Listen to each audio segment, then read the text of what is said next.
Welcome to Storied, the untold Jewish stories behind your favorite music.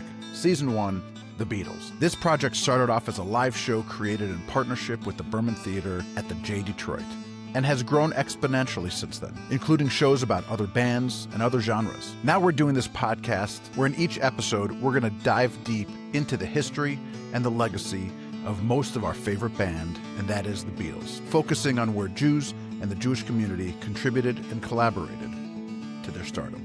Each episode begins with a recording from our live show telling a quick and high-level version of the story, followed by this episode, this deep dive really getting into it, as I interview some really special guests. It's no secret Jewish events today can be appropriately hard. We have some serious issues that we're grappling with as a community, and they often require a box of tissues and a therapy appointment afterwards. The Storied live show was conceived and developed at the J in Detroit in partnership with the Berman Theater, not as the answer to this problem, but as an answer to this problem. We are focused on a positive narrative, Jewish joy, and reminding people about the great contributions made by the Jewish community. We're excited to see Storied grow with this podcast and many more live shows. Now, you may be here because you're a Beatles fan, or you may be here because you're looking for positive Jewish content. In either case, our intent is for all of your delight. And I think you're going to get there. If you're watching this on YouTube, you see this awesome Storied shirt that I'm wearing, and it was designed and made by a sponsor of the show, Yonatees. Now, Yonatees makes awesome custom merch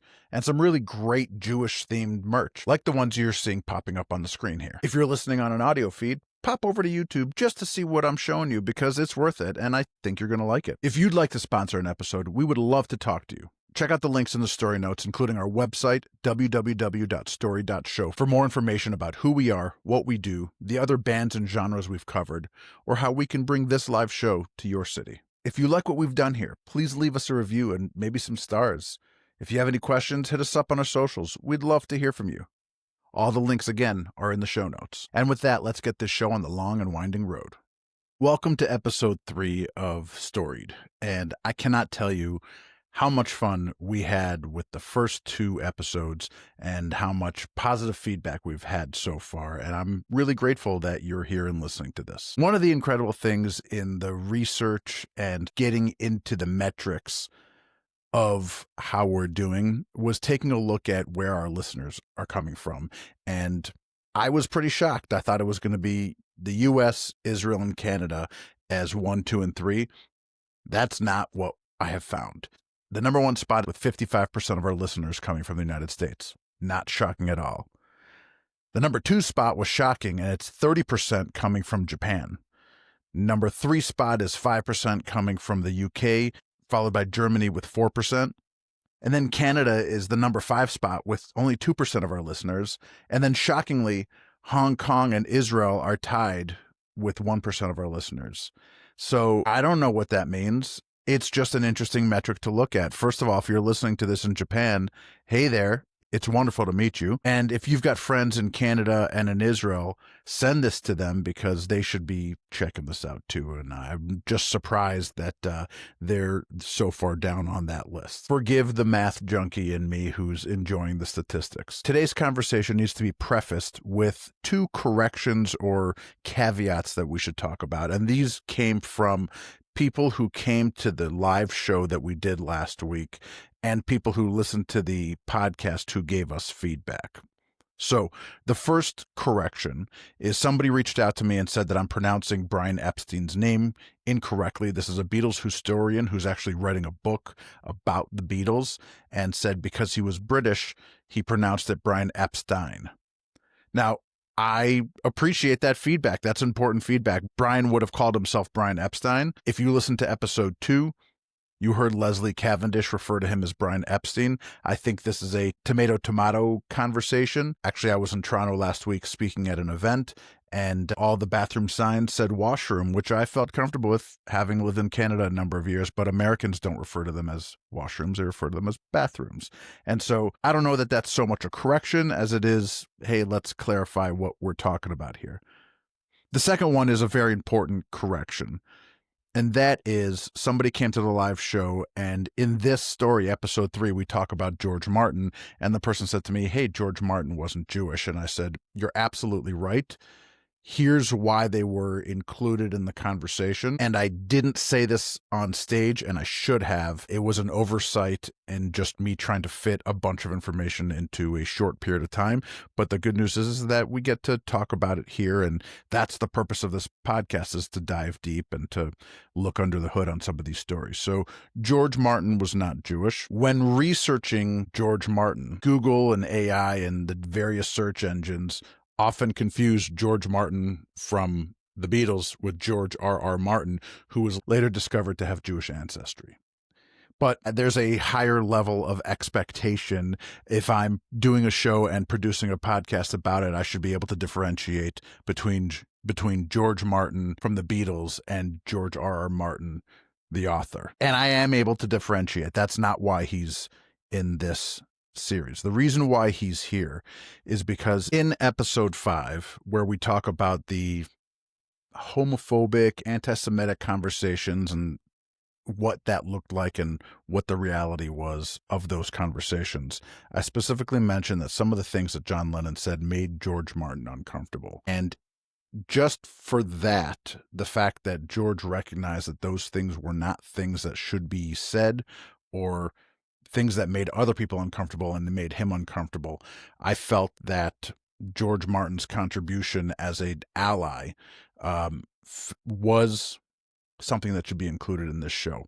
I didn't say it from stage. Sorry about that. Maybe I should look at in future live performances, including that. But I'm going to make that decision later. I'm glad I have the opportunity in this podcast to clarify and to put that out there. So let's get to the introduction of the actual episode.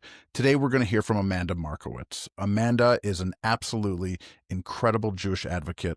She is a mom. She's an actress. She's somebody who specializes in Holocaust education. She's from LA. She has a really amazing way of verbalizing moral clarity in a succinct way. If you're not following her on Instagram, you should, because the things that she posts is amazing. Now, in the first 2 episodes, we were talking with Beatles historians, people who were there, people who were part of the Beatles circle. That's not this episode. This episode's really talking about the Jewish interaction. This is talking about Jewish community. We do tell some really cool stories and connect some cool dots between Dick James and his television and singing career and some other Jewish incredible people who participated. And there's a lot of dot connecting and sort of expanding on the stories. But this episode is more leaning into the Jewish community aspect of the Beatles. And I think you're going to enjoy it. So this has been a super long intro. I'm sure you want to get to the episode. And as you're going to see, Amanda's going to talk about how so many people have taken those broken wings and learned to fly. And with that, let's get to it. As Dick James' career in singing starts coming to a close, he decides to dive into the world of music publishing. So in 1961, he takes a leap of faith and opens Dick James Music. That's Dick James. Fast forward to 1963, Dick gets a phone call from Brian Epstein, and Brian's looking for a publisher for their second single, Please Please Me. And Dick knows just what to do. He picks up the phone and calls his buddy Philip Jones, the producer of Thank Your Lucky Stars, and plays him the track. And just like that, the Beatles get their first nationwide TV gig. But the Beatles were at the bottom of the bill. There were 6 other acts playing before them, and they only got to perform one song, and that was Please Please Me. But that was enough to get people talking. A year later, in November of 1964, the Beatles were so famous that it was a big deal for the television show to get them back on, and the Beatles demanded that they change the name of the show to the Lucky Star Special. It was the 10th time that the Beatles had been on the show, and they only played once more after that. Now, back to the album Please Please Me. You can't tell the story of the Beatles without talking about a second person who held the title of fifth Beatle, and that is George Martin. And George was probably the most legitimate fifth Beatle in the band, or with the band, because he wasn't just their producer. He wasn't just the person who brought the classical music influence, the orchestra, the strings. He actually played piano on about 20% of their recorded tracks. Most people think that that's Paul's sound. Paul played a couple of tunes at the end, but most of the time you hear piano on a Beatles album, you're hearing George Martin. From Baby It's You on the Please Please Me album to classics like In My Life, Penny Lane, All You Need Is Love, George's fingerprints are all over the Beatles' discography. Now, from the album Please Please Me, let's do the song I Saw Her Standing There. Okay, everybody, we're here with episode 3 of Storied, and I'm with Amanda Markowitz today, and I'm really excited for you guys to meet her and to hear her stories and hear what she has to say. Hey, Amanda, it's good to see you. Hi, good to see you. Thanks for having me. Absolutely. I was joking around with Leanne, who's they don't know, but you know, talking about when we first started sort of plotting out this podcast and who are the guests and who are like this one's easy. I know I'm going to get this one. And these are the ones that are like, oh my God, I really hope that I can get. And who are the like, I have to have this person. You were on the list of I have to have this person on this podcast. And I'm really grateful that you're here. Yeah, Thank I'm really you. excited.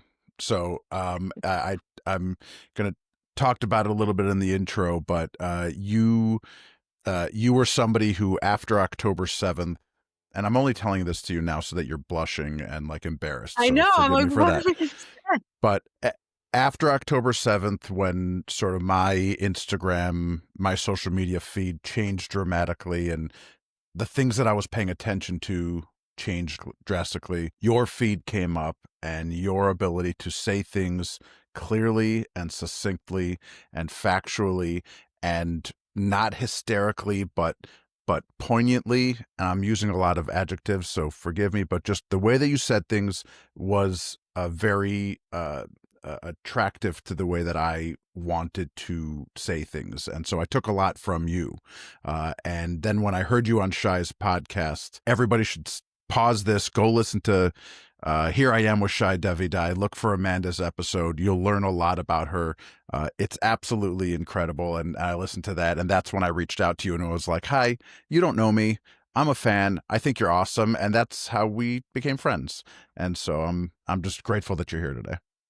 Well, it's definitely, I take a moment back before I write what I write because I too get overwhelmed by the emotion of everything. And, I try to really collect my thoughts and then put something out there. But I've had my moments where I just get on camera and I'm like, okay, this is in the moment right now. But so thank you for that beautiful intro and for all the compliments. I No, have so much respect for you and I'm grateful to have met you. There's all these, silver linings of the friendships that I've made in the wake of October 7th.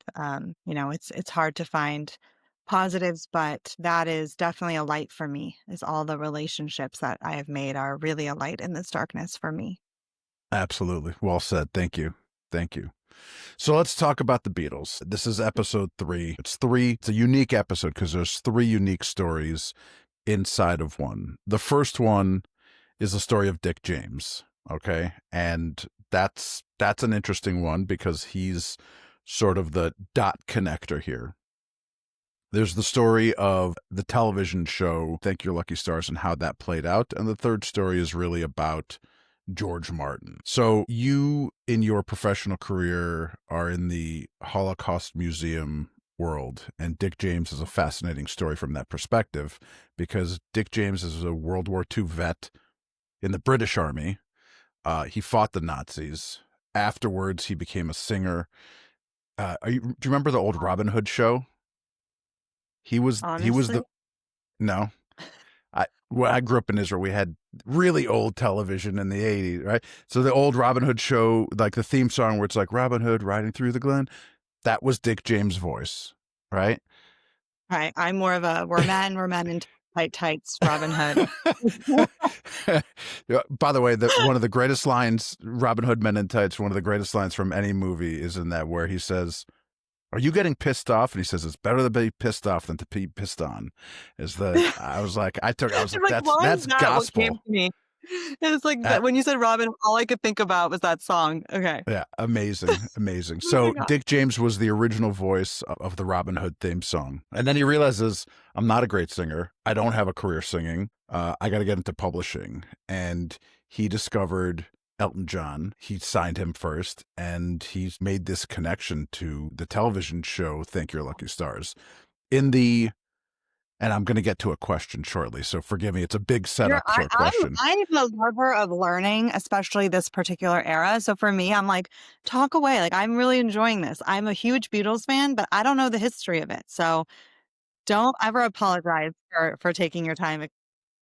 Thank you. Thank you for allowing me to do this setup. So in the sort of conclusion of the live show, one of the things that I say is that as hard as things are today, wartime, tragedy, all these things going on, I look back and I see from 1959, 1960 through the 80s and 90s, even post-Beatles world, you had these World War II survivors. You had Holocaust survivors, veterans, and people who came through, even if they weren't fighting in the war or Holocaust, like people who survived a tragic time in Jewish history and were able to channel that pain and channel that energy into contributing to what I love to refer to as this comet-like burst of energy. And Dick James is a perfect example of that, right? He comes out of war, he comes home, he starts a singing career, he starts, publishing, and he's this dot connector to get the Beatles on national television and really change their trajectory.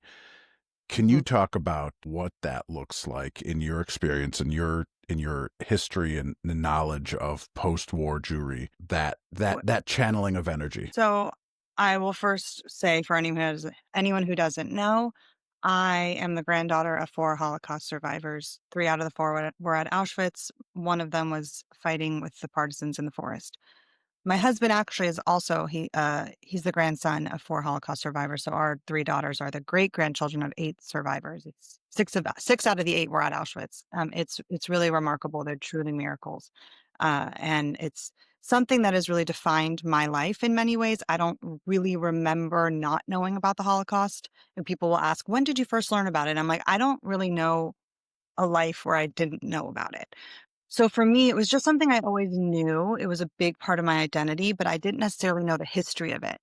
And then as I got older, was more interested in the history of it because I thought it was so important to educate people, to learn from the past to ensure a better future and that this wouldn't happen again. What we're seeing now is terrifying, but we could talk about that in a little bit. So I think after the Holocaust, people had a choice.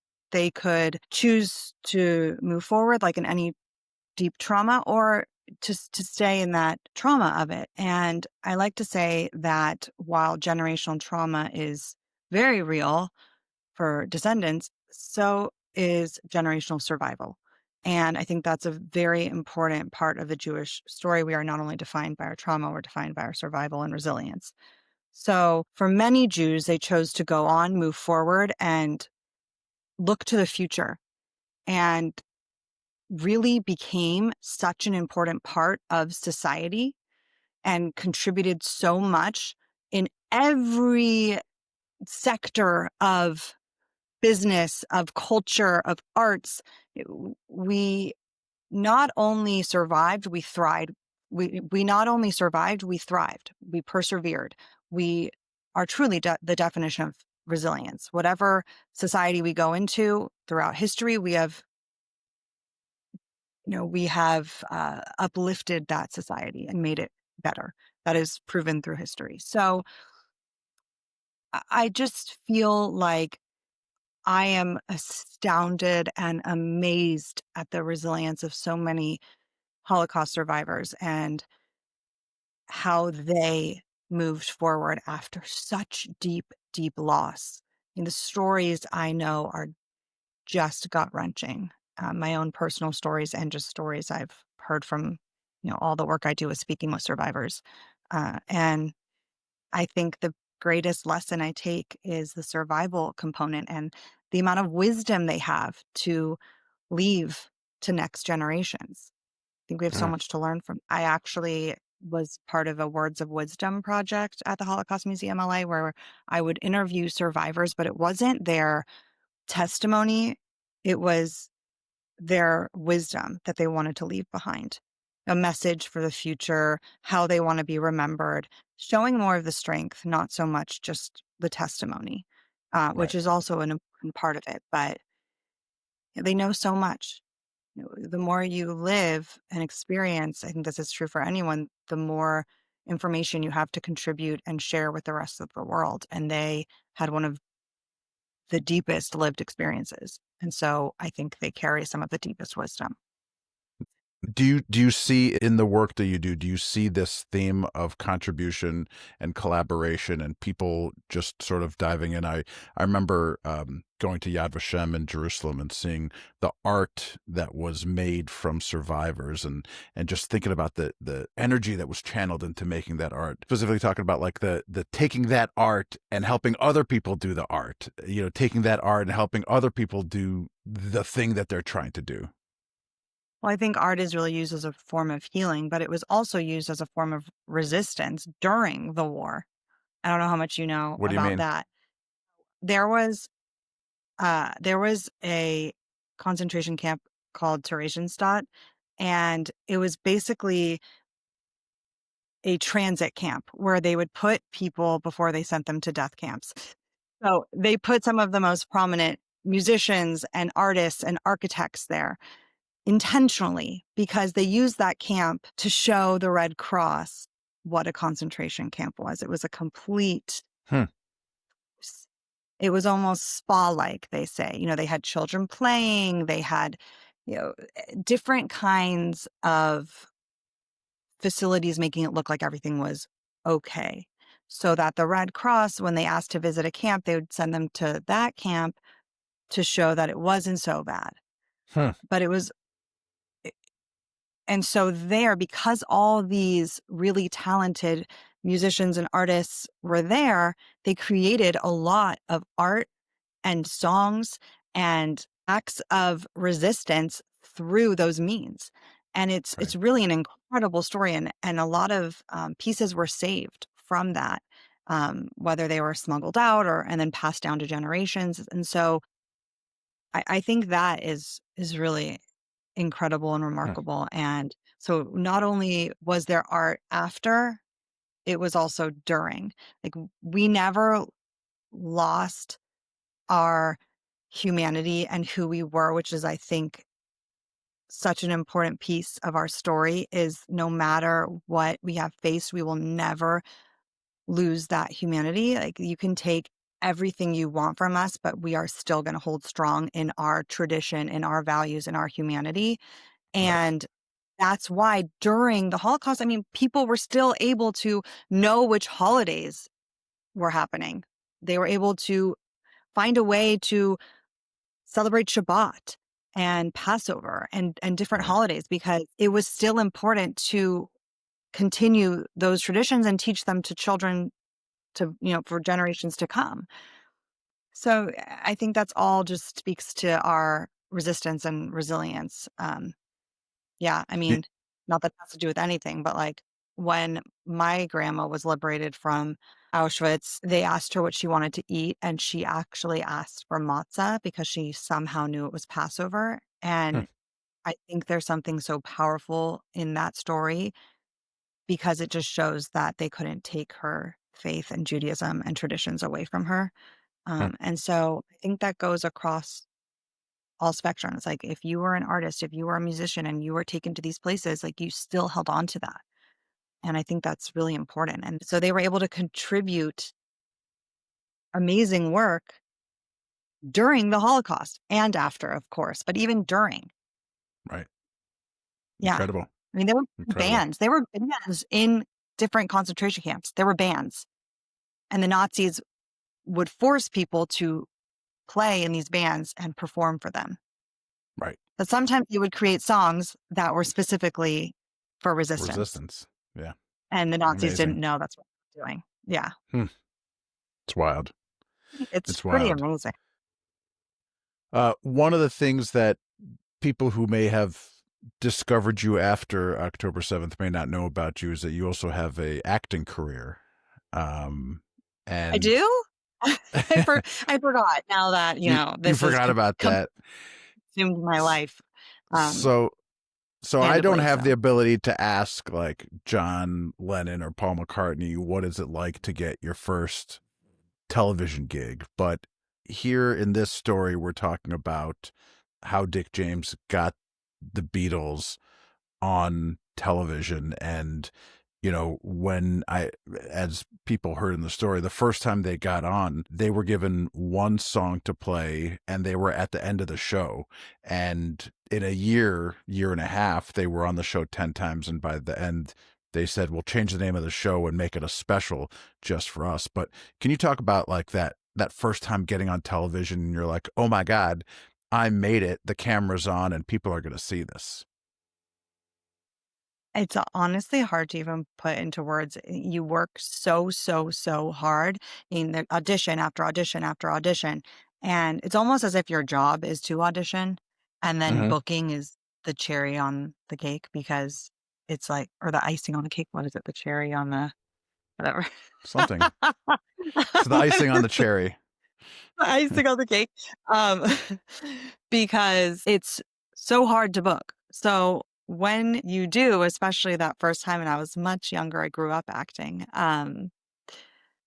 There's nothing like it. It's magical. You feel validated. You feel like you could fly. I mean, there's no way to explain it because you've worked so, so, so hard at something. And then someone finally says, you're good at this. You belong. There's a seat at the table for you. And I think that's true for everyone, right? Like I think all people want is to feel like they have a seat at the table and Right. that they have something to contribute to society. I mean, maybe not everyone, but I mean, I do. And I think a lot of people do, especially artists.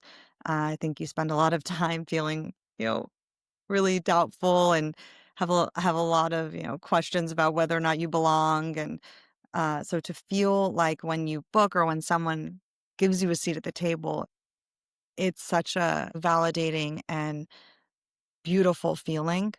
Um, yeah, and no matter how many times you've booked, it is that feeling every single time. Right. And getting a paycheck isn't a terrible thing at the end Yeah, of of the day course, either. that certainly helps. Uh, But yes, I should say that. That also definitely helps. But in terms of the actual emotional piece, yes. so I'll tell you, in my day job, I'm a commercial real estate broker, right? And I Getting the work on deal. these. What's that? Getting the deal. Getting the deal, right? You It's close. like you get in the deal, and and people often ask me about like getting paid, for closing and percentage and negotiating. I say, listen, guys, I get paid at closing.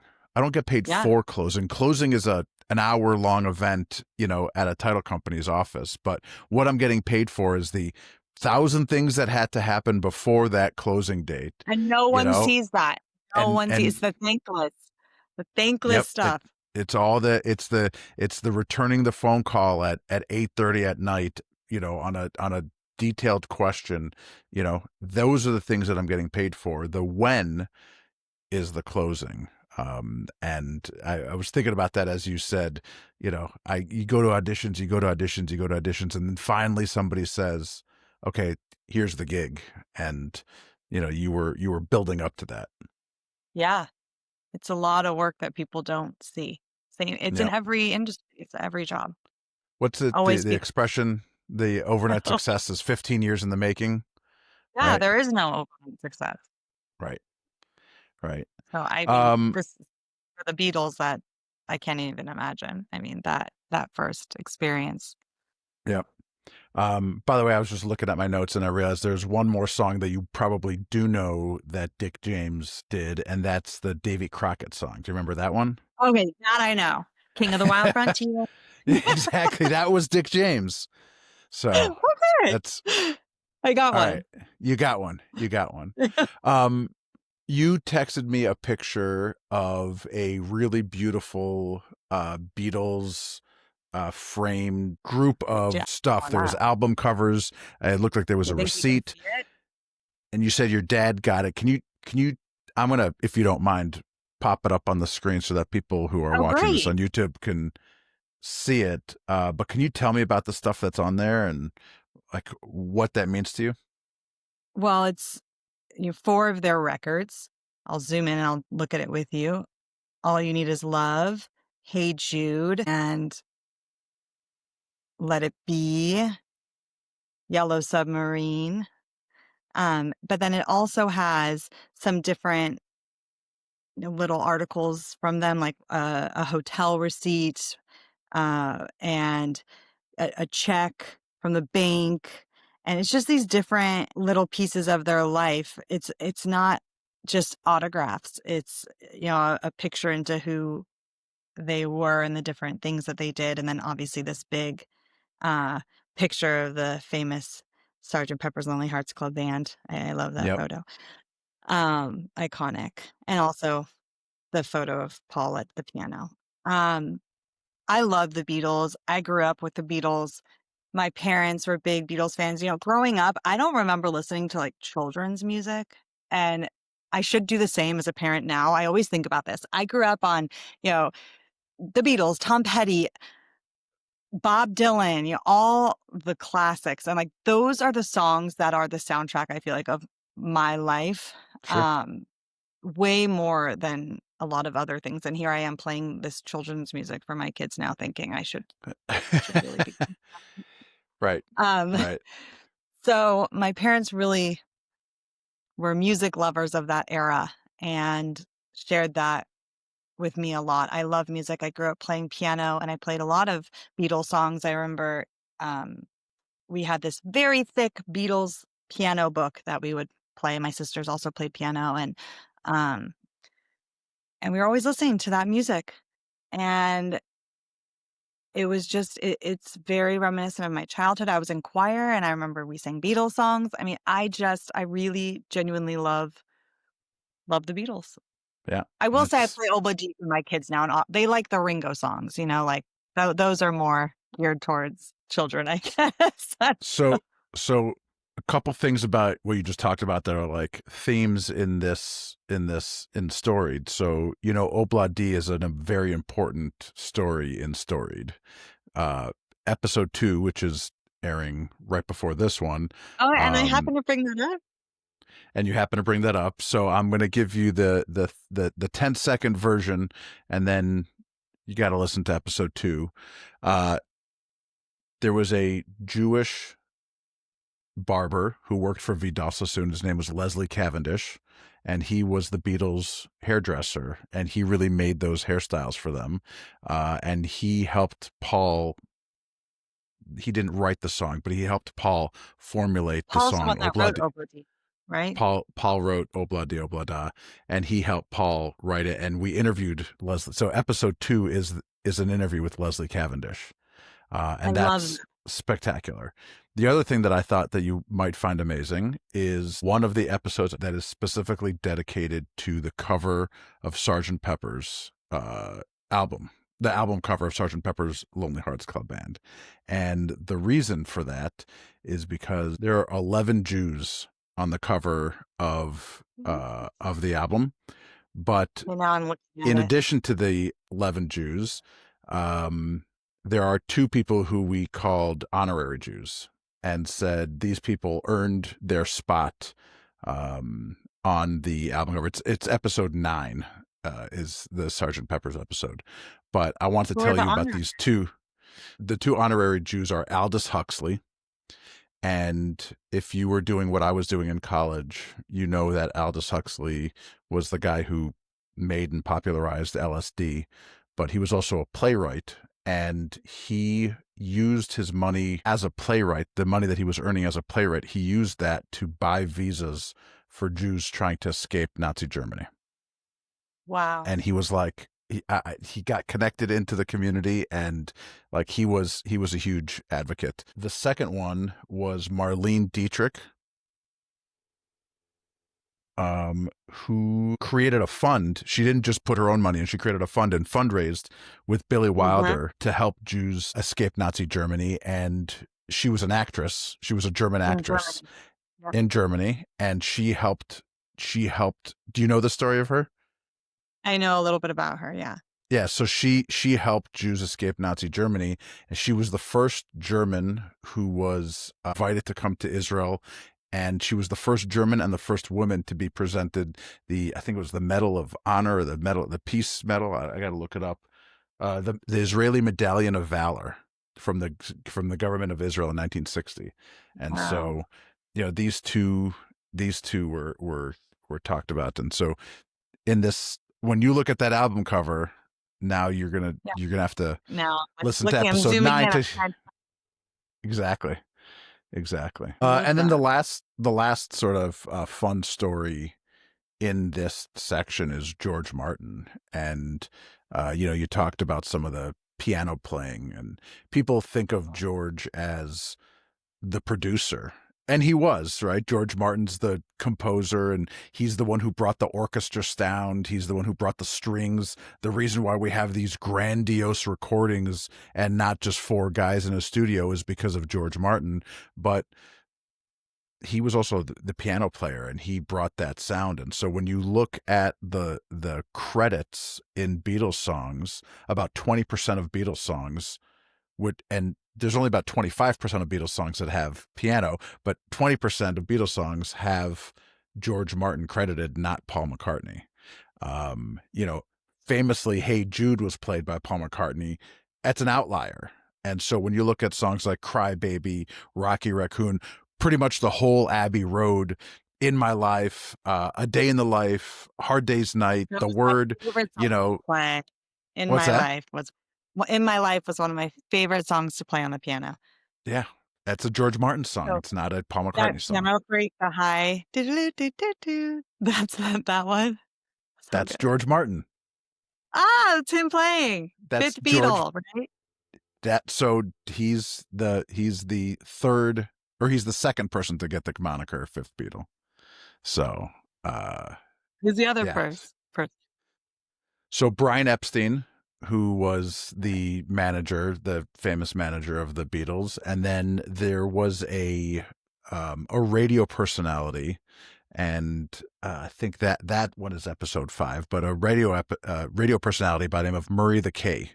And Murray the K toured with the Beatles. In fact, he famously shared a room with George Harrison when they were touring, and they were trying to be cost conscious.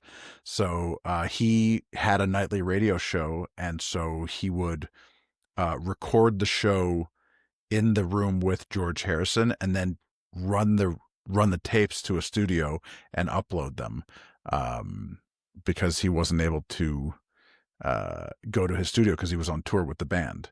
And so he claimed that George Harrison called him the 5th Beatle, and then everybody kind of rolled their eyes and they're like, no, that didn't happen. So there's dipstick setup, really. But right, exactly. So I think it's Brian, George, and Murray the K is like 0.5.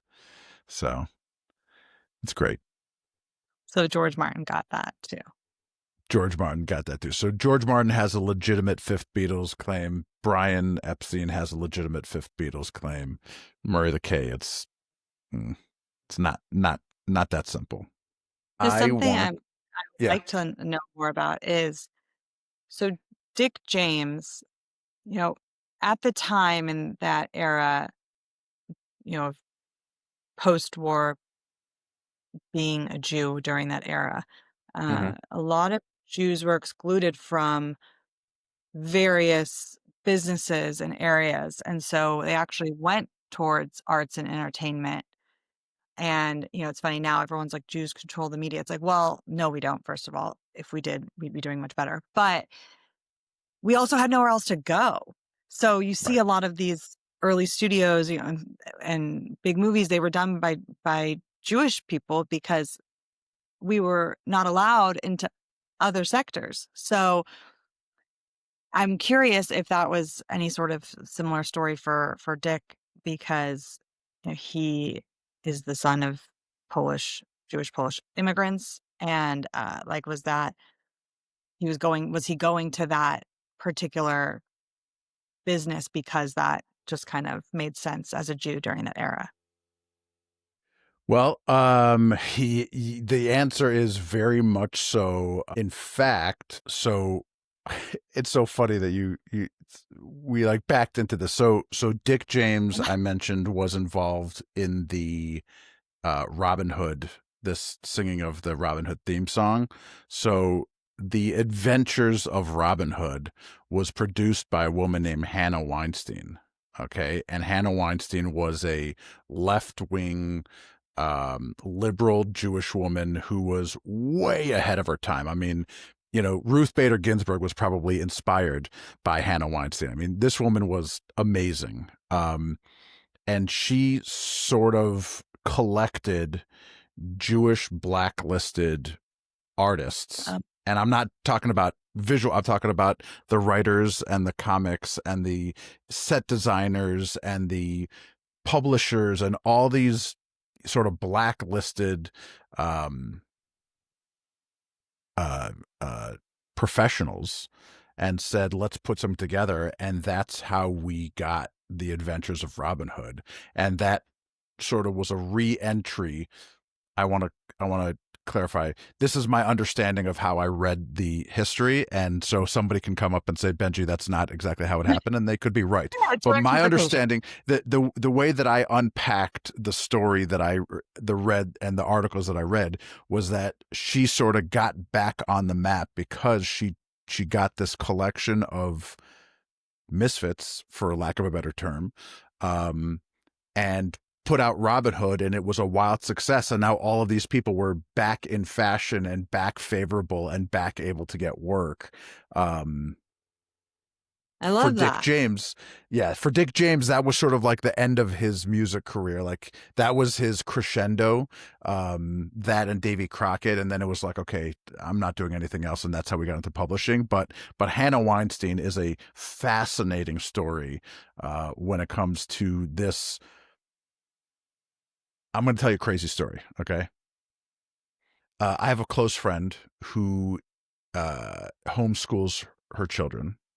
And last year, her kids are part of a theater group of kids who are homeschooled who wouldn't have theater groups, because usually it's at your middle school or high school. And so they have a homeschool theater group where all these kids who are homeschooled come together and do their theater group. It's great, right? She gets a letter last year from the board of the theater company that says, we've become aware of your advocacy for a terrorist state of Israel, and you're supporting a genocide. And while we're not going to kick your children out of this theater group, we respectfully request that you no longer come. We don't want you to volunteer. We don't want you to participate. We'll still allow you to come to the production, but please don't come to any more of the practices or be involved in anything. I mean, that and can't she be calls legal, me, right? She calls me and she's like, I don't know what I'm supposed to do. And I was like, I'm grateful that you're calling me, but I'm not qualified. Like, let's find some resources together. Right.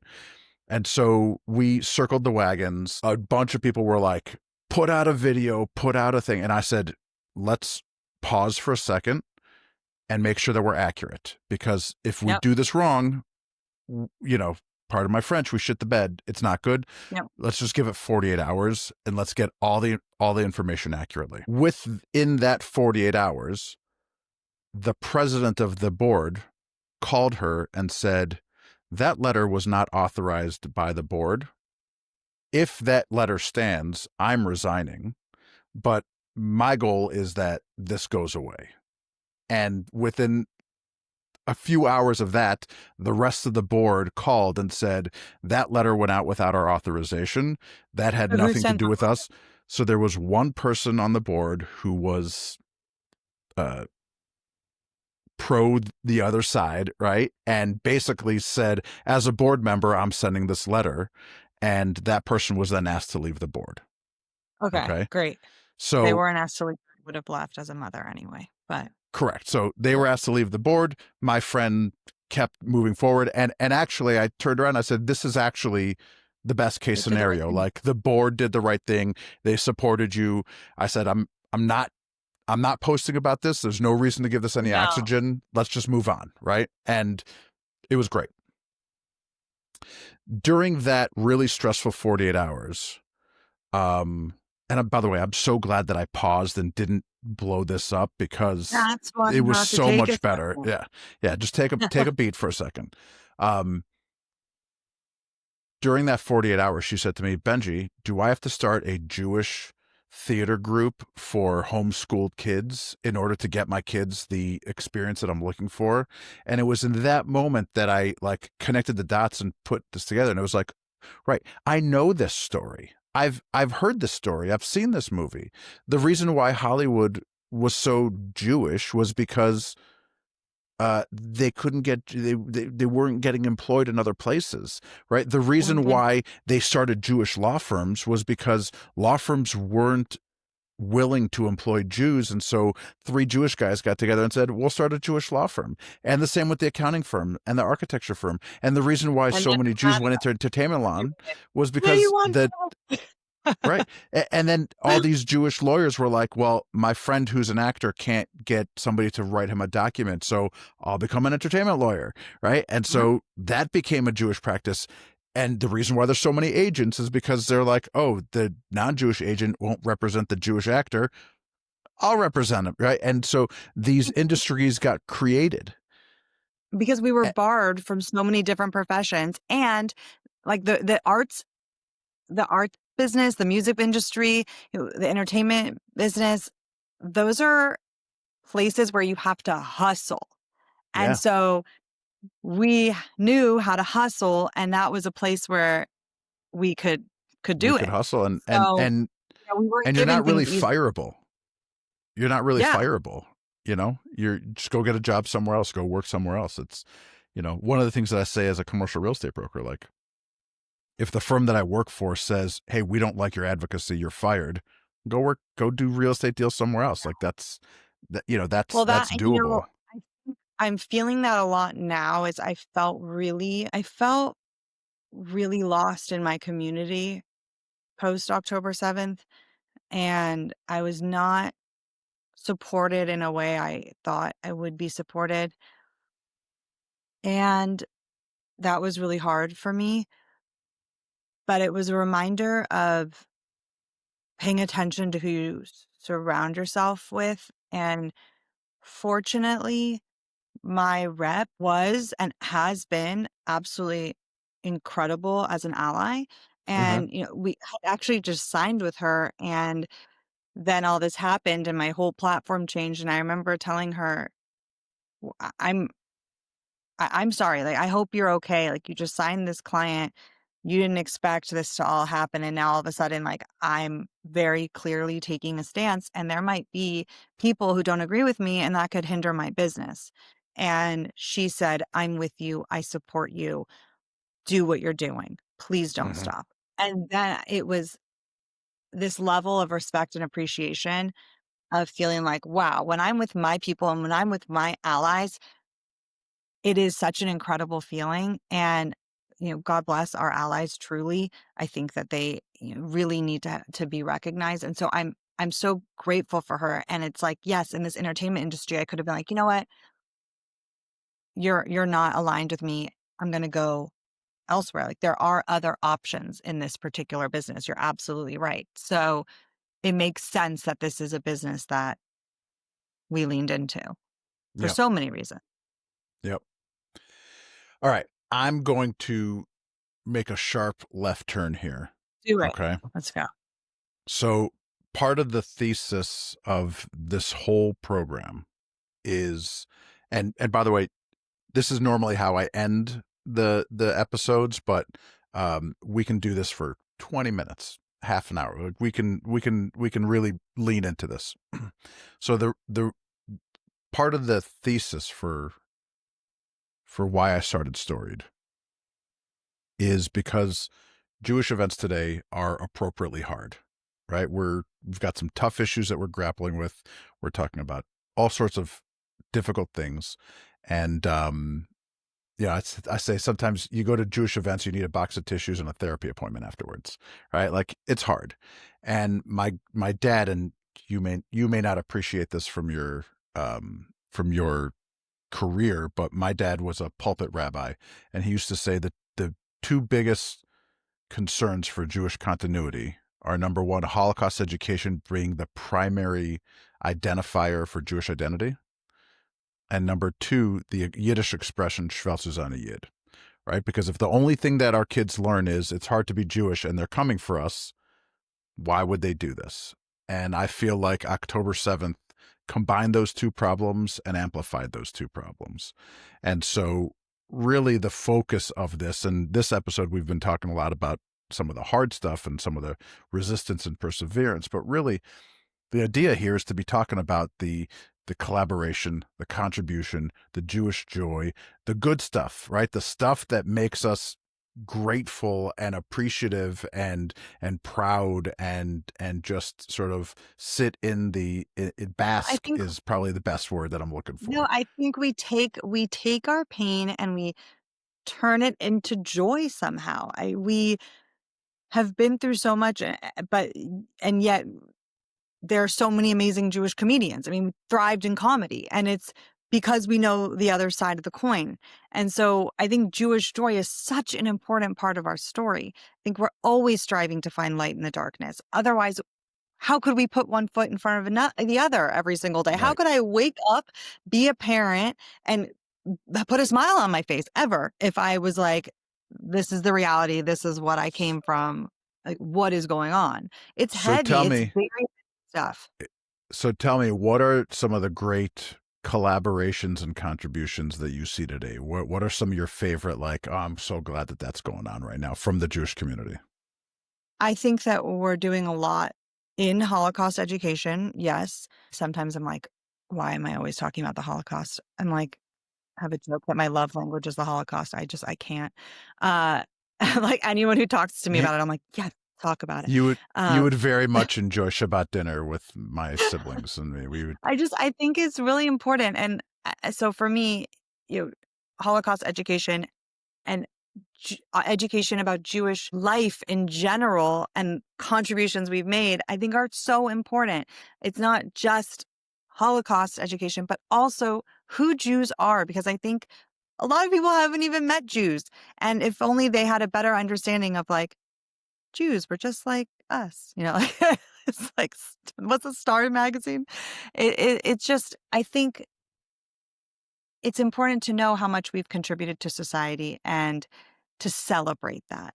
And I really, really enjoy that. And I'm seeing that more than ever. I'm seeing people with their Magen Davids. I'm seeing people so loud and proud to be Jewish. And that is amazing. So I think, yes, we're seeing Jew hatred and the rise in anti-Semitism that is very alarming. But at the same time, we're seeing a level of Jewish pride and allyship from other people that is so beautiful. And I don't think it is something that we have seen in, I don't know, maybe ever. And I just think that is so, so incredible to experience.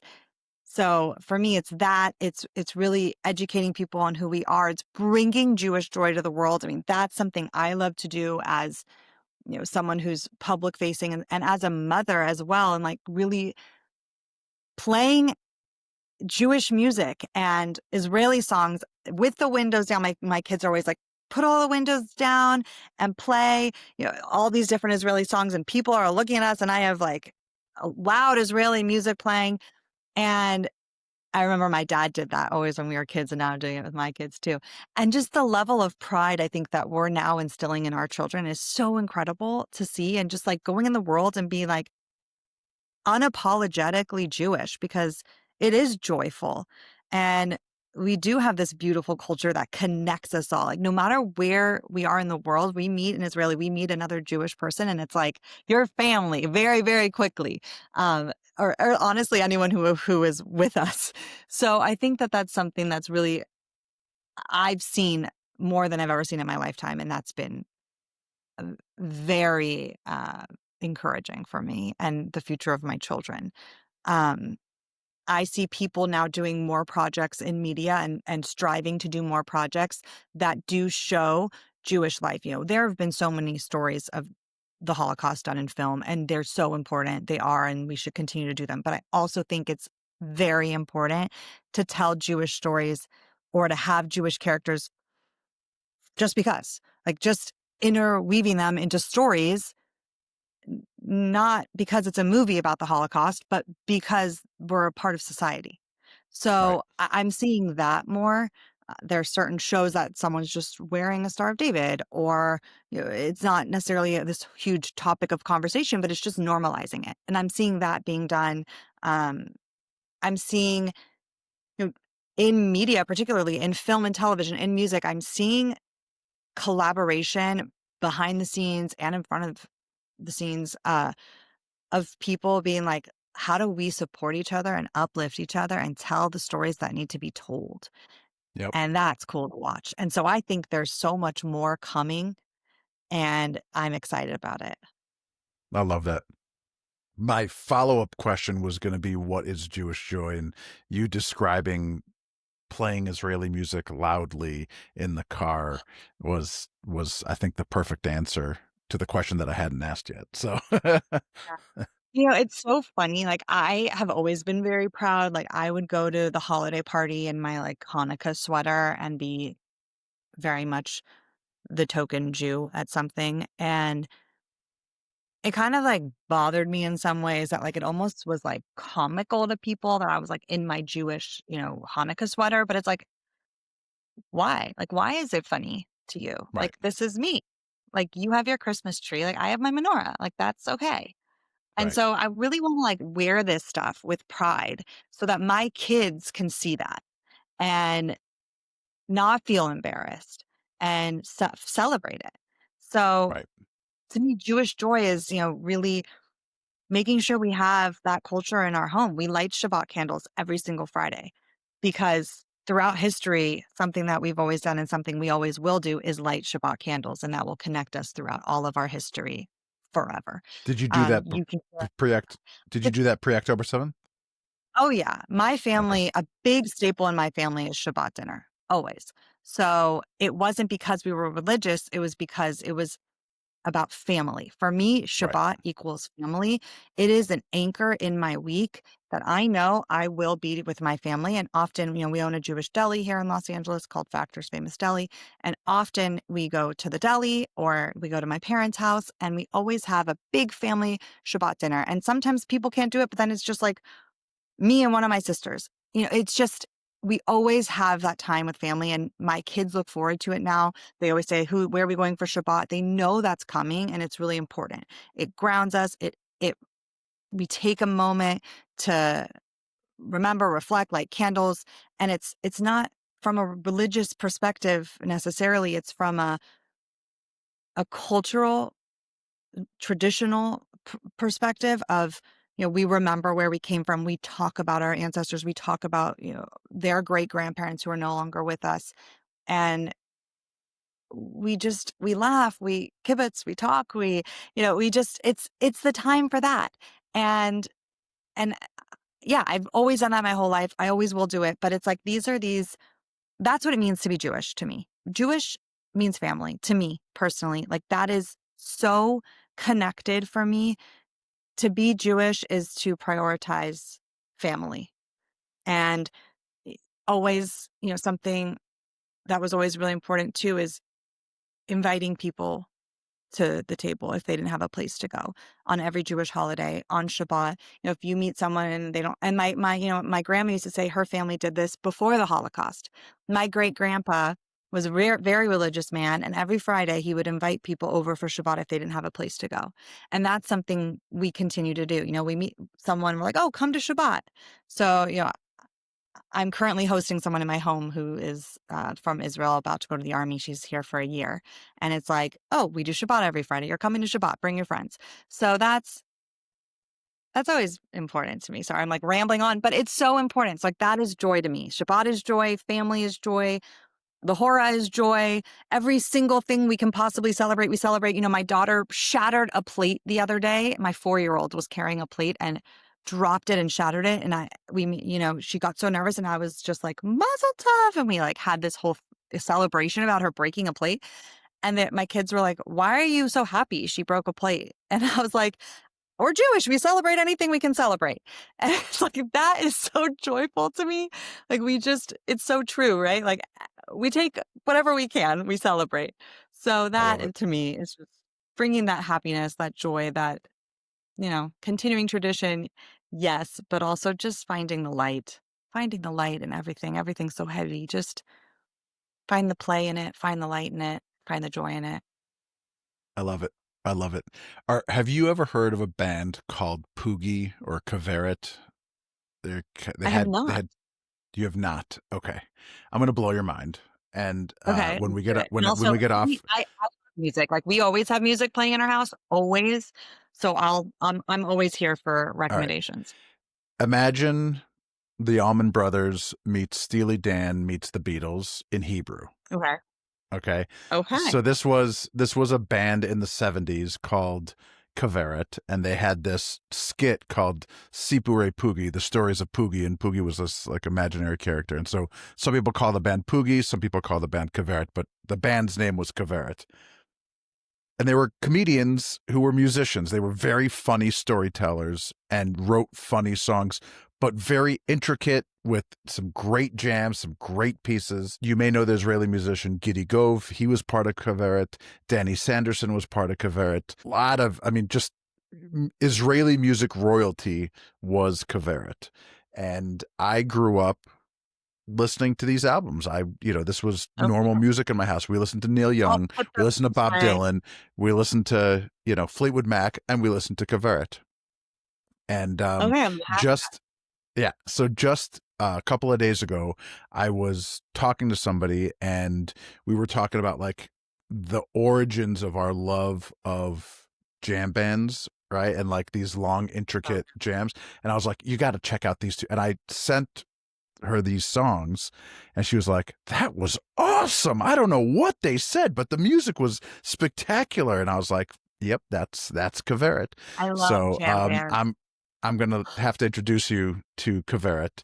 The other thing I'm gonna send you a screenshot of this, but in the beginning of the summer, I was driving my daughter to camp, and we were also driving one of our neighbors who's Israeli, and we started talking about music.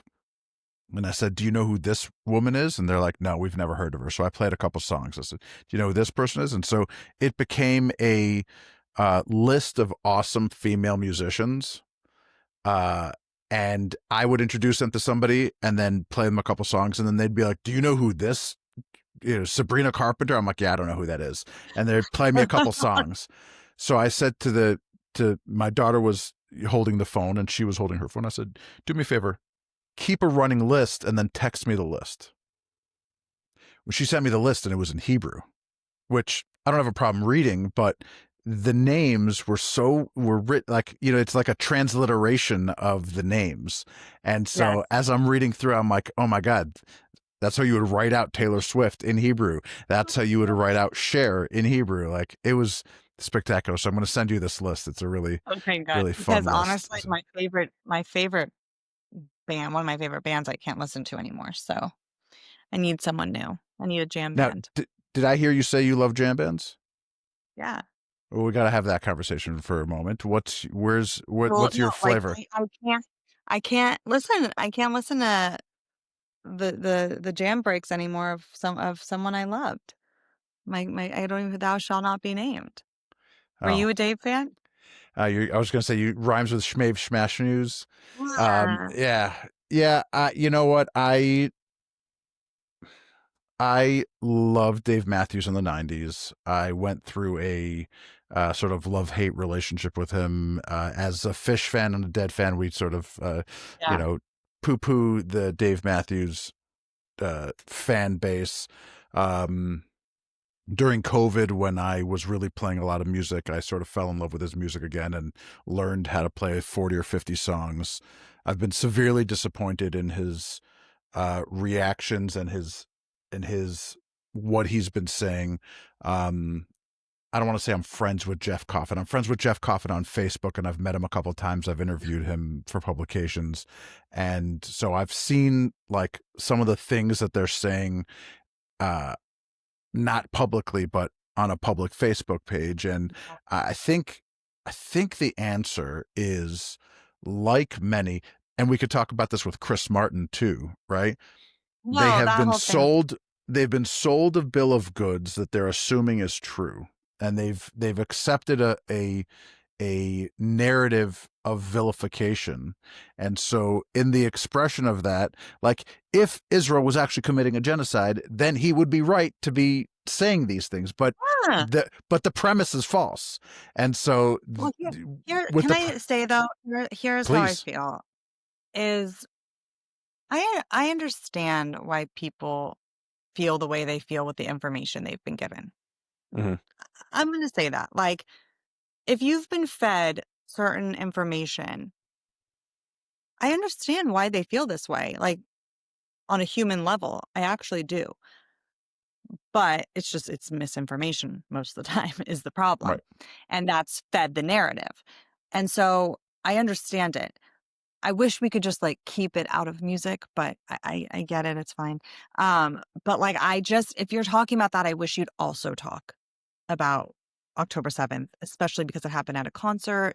And that is a shame to not have had support around that and any sort of statement. So it's like, if you've never said anything about that, about Nova, about October 7th and the atrocities that happened there, but you're only talking about your humanity for what's happening in Gaza, it breaks my heart.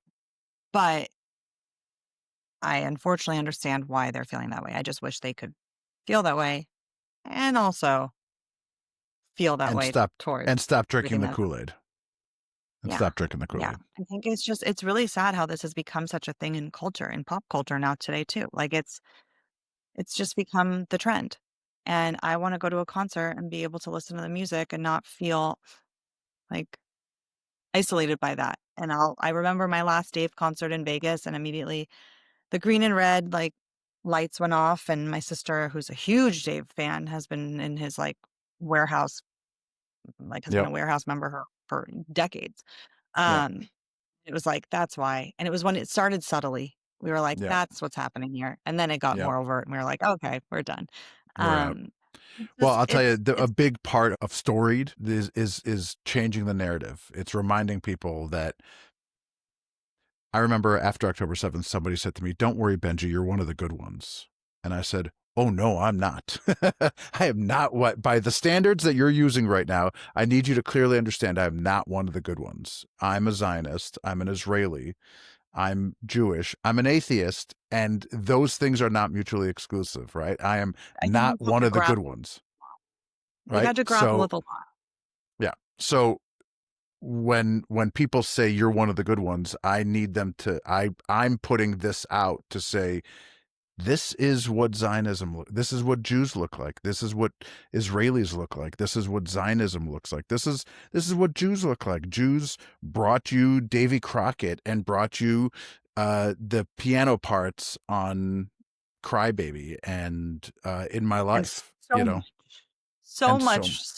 Yeah. Brought you so many contributions to music and, from all different artists and continue to do so today. Yeah. And I think that people just are not aware. We want to just live our lives. Just let us live our lives and contribute to society. Right. We're good with you. Just be good with us. Yeah. But with jam bands, I honestly, with jam bands, I actually like don't love the jams so much when I'm listening to them, but at a concert, I love it. But sometimes I'll be like listening and I'm like, okay, this jam is going on for far too long and now I need it to stop. You and my wife can have a long talk about how this was meant to be enjoyed in person. I do not enjoy this in the car. That's my wife's that's my wife's. She's like, I want to hear songs in the car. I don't want to hear 20-minute noodles. That's how I feel. Do you know Ed Sheeran? Of course I know Ed Sheeran. So I have a sign that's actually on my desk in front of me. You can't see it, but it's over here. It's an Ed Sheeran quote. It says, "People don't go to concerts to hear you sing. They go to concerts to sing along with the songs that they love." And I don't just think about that in the form of concerts. I think about that in all sorts of stuff, right? People aren't here to hear you do your really cool stuff. They're here to relate. They're here to feel a connection and to have nostalgia and to appreciate. It's like the idea that you don't want to be sold something, you want to buy something, and I think about that in the context of jams, right? we want to go to And that's concerts what and good enjoy. music does. Yeah. So, That's all what right. good music does. I think it is time for us to wrap this up. Amanda, What? thank you so much for being here. I know, believe it or not, we're hanging Did out at we the cover hour everything now. you want to cover? What else were we supposed to talk about? Did we Hold cover it on. all? Hold on. I'm going to go through my list. We covered everything. And just so you know, Hannah Weinstein was on the list. She was one of the stories that I No wanted to way. talk about. Yeah. Yeah. So I'm glad that it came You up made the cut. naturally. Yeah. I wish I could tell you that I had that story just off the top of my head, but I had it prepared. So, Yeah, I mean, I think from where we came from and being immigrants and that resilience that we had from that, the choice to be resilient and thrive and to contribute to society and go into places where we could, if someone wasn't going to open a door for us, we were going to break it down ourselves. So we went into these love spaces that. that we could do that. Love that. Love that. Okay. We're going to call it. Thank you so much, Amanda. I can't wait for you to see the finished product and to hear the finished product. And we'll talk soon. Sounds good. Thanks, Benji. All you need is love. All you need is love. I'll take it. And peace. And acceptance. And that's our show for today. I hope you enjoyed it. Please subscribe and leave us a review. It helps the algorithm show other people this podcast. If you'd like to sponsor an episode, again, reach out. We would love to talk to you. And make sure you check out the show notes for the links to our socials and our sponsors. This show was produced by Ryan Storm from This Is Storm Sound. Editing done by Andrea Rizzuto. Production management done by Eric Nelson. Booking by Leanne Deutsch of 16 Mile Talent. Design work done by Tessa Hewitt. Research done by Avishai Bauman. Now, the music you heard is recorded by Evan Sherman, but was actually written by my late father, Rabbi Yosel Rosenzweig, as the original opening of the song that he wrote for the Diaspora Yeshiva band called Pit Huli. I'm your host and storyteller, Benji Rosenzweig, and this has been another episode of Storied, the untold Jewish stories behind your favorite music, Season 1, The Beatles.